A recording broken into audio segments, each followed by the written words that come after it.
Hi ಸ್ನೇಹಿತರೆ, ನೋಡಿ, ಗೃಹಲಕ್ಷ್ಮಿ ಹಣಕ್ಕಾಗಿ ಕಾಯ್ತಾ ಇದ್ದಂಥ ಪ್ರತಿಯೊಂದು ಫಲಾನುಭವಿಗಳಿಗೆ ಕೊನೆಗೂ ಸರ್ಕಾರದಿಂದ ಭರ್ಜರಿ ಗುಡ್ಡಿಸ್ನ ಕೊಟ್ಟಿದ್ದು, ನಿಮ್ಮ ಬ್ಯಾಂಕ್ ಖಾತೆಗೆ 20ನೇ ಕಂತಿನ ಹಣ, 21ನೇ ಕಂತಿನ ಹಣ ಹಾಗೂ 22ನೇ ಕಂತಿನ ಹಣ, ಈ 3 ತಿಂಗಳ 6,000 ಹಣನ ಜುಲೈ 16 ಬುಧವಾರದಿಂದ ಸರ್ಕಾರ ಕರ್ನಾಟಕದ 26 ಜಿಲ್ಲೆಗಳ ಪ್ರತಿಯೊಂದು ಫಲಾನುಭವಿಗಳಿಗೆ ನಾಳೆ ಬುಧವಾರ 2 ಹಂತಗಳಲ್ಲಿ ಈ 6,000 ಹಣನ ಜಮಾ ಮಾಡ್ತಾ ಇದೆ. ಈ ಬಾರಿ ಸುಮಾರು ಸಾಕಷ್ಟು ಫಲಾನುಭವಿಗಳ ಬ್ಯಾಂಕ್ ಖಾತೆಗೆ ಈ ಒಂದು ಹಣ ಕ್ಯಾನ್ಸಲ್ ಆಗಿದ್ದು, ಬನ್ನಿ ಸ್ನೇಹಿತರೆ, ಯಾರಿಗೆಲ್ಲ ಹಣ ಕ್ಯಾನ್ಸಲ್ ಆಗಿದೆ ಮತ್ತು ಯಾರಿಗೆಲ್ಲ ಜಮಾ ಆಗ್ತಾ ಇದೆ ಅಂತ ನಾನು ನಿಮಗೆ ತಿಳಿಸ್ಕೊಡ್ತಾ ಇದ್ದೀನಿ. ಅದಕ್ಕಿಂತ ಮೊದಲು ನೀವೇನಾದ್ರೂ ಇನ್ನೂ ಕೂಡ ನನ್ನ ಚಾನಲ್ನ ಸಬ್ಸ್ಕ್ರೈಬ್ ಆಗಿಲ್ಲ ಅಂದರೆ ದಯವಿಟ್ಟು ಪ್ರತಿಯೊಬ್ಬರು ಚಾನಲ್ನ ಸಬ್ಸ್ಕ್ರೈಬ್ ಮಾಡ್ಕೊಳ್ಳಿ, ಹಾಗೆ ವಿಡಿಯೋಗೆ ಒಂದು ಲೈಕ್ನ ಕೊಡಿ.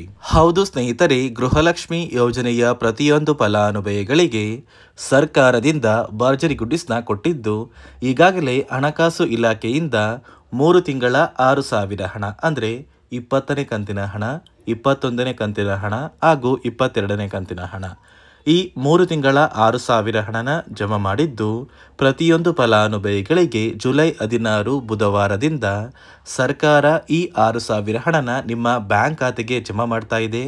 ನೀವು ಕೇಳಬಹುದು ಸ್ನೇಹಿತರೆ, ಖಂಡಿತವಾಗಿಯೂ ನಮ್ಮ ಬ್ಯಾಂಕ್ ಖಾತೆಗೆ ಈ 6,000 ಹಣ ಜಮಾ ಆಗುತ್ತಂತ.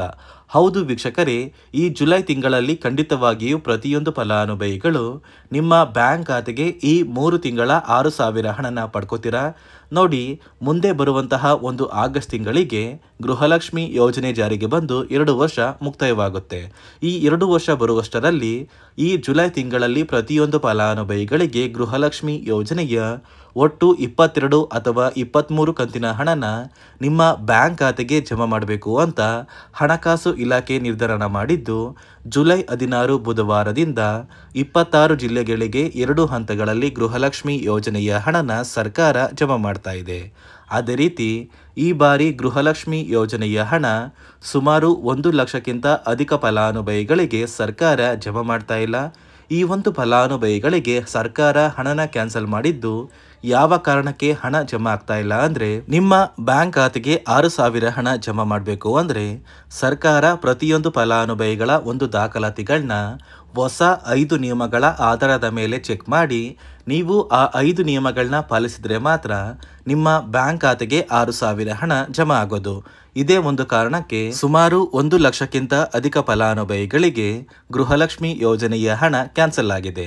ಹಾಗಾದ್ರೆ ಬನ್ನಿ ಸ್ನೇಹಿತರೆ, ಯಾರಿಗೆಲ್ಲ ಹಣ ಕ್ಯಾನ್ಸಲ್ ಆಗಿದೆ ಮತ್ತು ಸರ್ಕಾರ ಜಾರಿಗೆ ತಂದಿರುವ ನಿಯಮಗಳು ಏನು ಅಂತ ಕೂಡ ನಾನು ನಿಮಗೆ ತಿಳಿಸ್ಕೊಡ್ತಾ ಇದ್ದೀನಿ.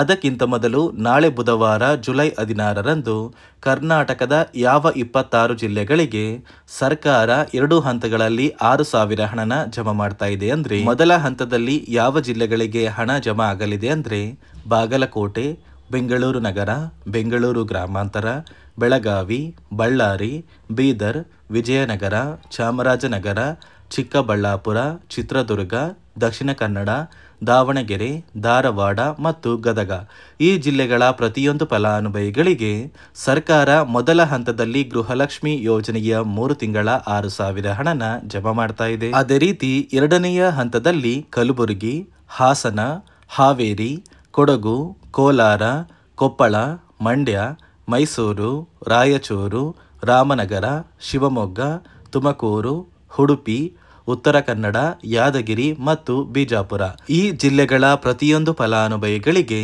ಸರ್ಕಾರ ಎರಡನೆಯ ಹಂತದಲ್ಲಿ ಗೃಹಲಕ್ಷ್ಮಿ ಯೋಜನೆಯ ಏಪ್ರಿಲ್, ಮೇ ಮತ್ತು ಜೂನ್ ತಿಂಗಳ ಒಟ್ಟು 3 ತಿಂಗಳ 6,000 ಹಣನ ಜಮಾ ಮಾಡ್ತಾ ಇದ್ದು, ಪ್ರತಿಯೊಂದು ಫಲಾನುಭವಿಗಳು ಇದೇ ಜುಲೈ ತಿಂಗಳು ಮುಗಿಯುವಷ್ಟರಲ್ಲಿ ನಿಮ್ಮ ಬ್ಯಾಂಕ್ ಖಾತೆಗೆ ಈ 6,000 ಹಣನ ಪಡ್ಕೋತೀರಾ. ನೋಡಿ ಸ್ನೇಹಿತರೆ, ಈ ಬಾರಿ ಸುಮಾರು 1 ಲಕ್ಷಕ್ಕಿಂತ ಅಧಿಕ ಫಲಾನುಭವಿಗಳ ಬ್ಯಾಂಕ್ ಖಾತೆಗೆ ಸರ್ಕಾರ ಗೃಹಲಕ್ಷ್ಮಿ ಯೋಜನೆಯ ಹಣನ ಜಮಾ ಮಾಡ್ತಾ ಇಲ್ಲ. ಕಾರಣ ಏನು ಅಂದರೆ, ನಿಮ್ಮ ಬ್ಯಾಂಕ್ ಖಾತೆಗೆ ಡೆಬಿಟ್ ಮೂಲಕ ಹಣ ಜಮಾ ಮಾಡುವಂತಹ ಸಂದರ್ಭದಲ್ಲಿ ಸರ್ಕಾರ ಸಾಕಷ್ಟು ಫಲಾನುಭವಿಗಳ ಒಂದು ಬ್ಯಾಂಕ್ ಖಾತೆಗೆ ಹಣ ಜಮಾ ಮಾಡೋದನ್ನು ಕ್ಯಾನ್ಸಲ್ ಮಾಡಿದೆ. ಯಾಕಂದರೆ ಇತ್ತೀಚೆಗೆ ಹಣಕಾಸು ಇಲಾಖೆ ಜಾರಿಗೆ ತಂದಿರುವ 5 ನಿಯಮಗಳ ಆಧಾರದ ಮೇಲೆ ಪ್ರತಿಯೊಂದು ಫಲಾನುಭವಿಗಳಿಗೆ ಸರ್ಕಾರ ಈ ಒಂದು ಹಣನ ಜಮಾ ಮಾಡ್ತಾ ಇದ್ದು, ಯಾರೆಲ್ಲ ಫಲಾನುಭವಿಗಳು ಈ ನಿಯಮಗಳನ್ನ ಪಾಲಿಸಿಲ್ಲ, ನಿಮ್ಮ ಬ್ಯಾಂಕ್ ಖಾತೆಗೂ ಕೂಡ ಹಣ ಜಮಾ ಆಗೋದಿಲ್ಲ. ಹಾಗಾದರೆ ಬನ್ನಿ ಸ್ನೇಹಿತರೆ, ಸರ್ಕಾರ ಜಾರಿಗೆ ತಂದಿರುವ ಆ 5 ಹೊಸ ನಿಯಮಗಳು ಏನು ಅಂತ ನಾನು ನಿಮಗೆ ತಿಳಿಸ್ಕೊಡ್ತಾ ಇದ್ದೀನಿ.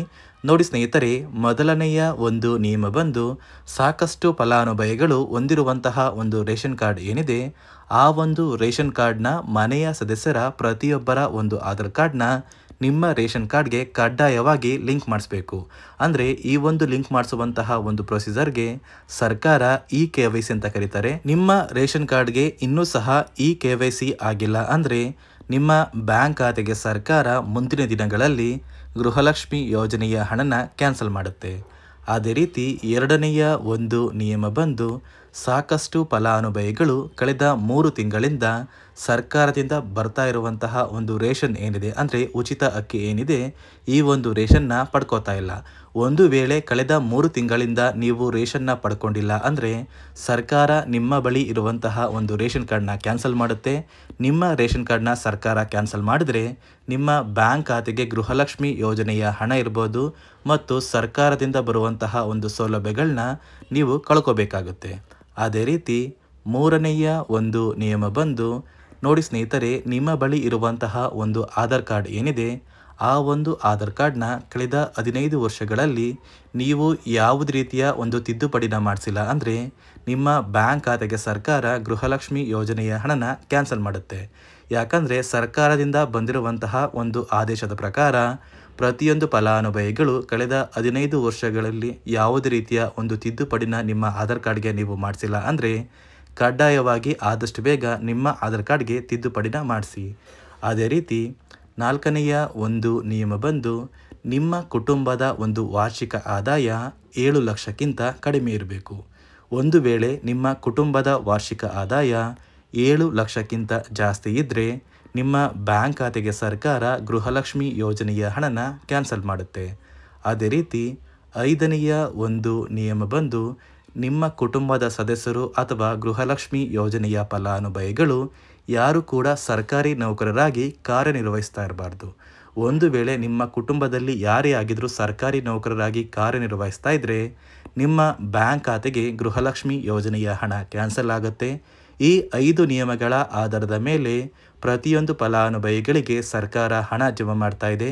ಒಂದು ವೇಳೆ ನೀವು ಈ 5 ನಿಯಮಗಳನ್ನ ಪಾಲಿಸಿಲ್ಲ ಅಂದರೆ ನೀವು ಕೂಡ ಗೃಹಲಕ್ಷ್ಮಿ ಯೋಜನೆಯ ಹಣದಿಂದ ವಂಚಿತರಾಗಬೇಕಾಗುತ್ತೆ. ನೋಡಿ ಸ್ನೇಹಿತರೆ, ಗೃಹಲಕ್ಷ್ಮಿ ಯೋಜನೆಯ ಯಾವುದೇ ರೀತಿಯ ಪೆಂಡಿಂಗ್ ಇರುವ ಹಣ ಬಾಕಿ ಇಲ್ಲ ಅಂದರೆ ನಿಮ್ಮ ಬ್ಯಾಂಕ್ ಖಾತೆಗೆ ನಾಳೆ ಬುಧವಾರ ಜುಲೈ 16ರಿಂದ 20, 21 ಹಾಗೂ 22ನೇ ಕಂತಿನ ಹಣ, ಈ 3 ತಿಂಗಳ 6,000 ಹಣನ ಸರ್ಕಾರ ಆದಷ್ಟು ಬೇಗ ಜಮಾ ಮಾಡುತ್ತೆ ಅಂತ ಹೇಳ್ತಾ, ಇದಿಷ್ಟು ಸರ್ಕಾರದಿಂದ ಪ್ರತಿಯೊಂದು ಫಲಾನುಭವಿಗಳಿಗೆ ಬಂದಿರುವಂತಹ ಒಂದು ಹೊಸ ಮಾಹಿತಿಯಾಗಿದೆ.